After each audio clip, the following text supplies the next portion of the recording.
Hi there. This is part 2 of building an arm and animating it. And what I'm going to do right now is I'm going to set a temporary pivot position. Now to do that, I like to use my brush tool. And the first thing I'm going to do is I'm going to just see how thick my brush line is. And I'd say that that's not too thick to do the activity that we're about to try. Now, I'm going to select my selection tool and click on this ellipse that we created earlier.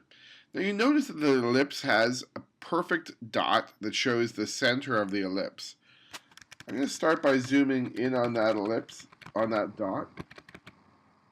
And now we're going to press Alt B, which is going to change my selection tool to a brush. And I'm just going to left mouse click my mouse.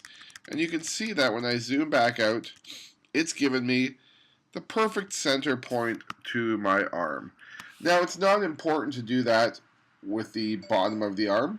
It's just something that you want to do for your elbow.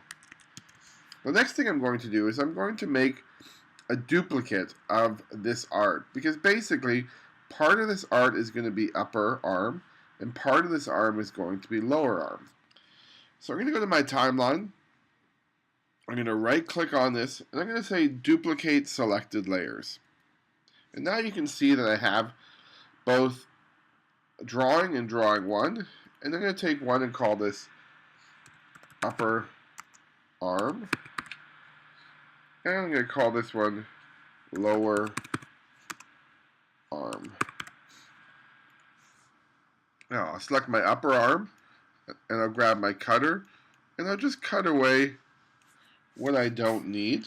And you can see that, let's go to the drawing layer so you can see that a bit better. I'm in my camera view. You can see that I've cut away the lower part of the arm. I'm also going to cut away that line right there. I'm going to go to the lower arm, and now I'm going to cut away anything that's upper arm.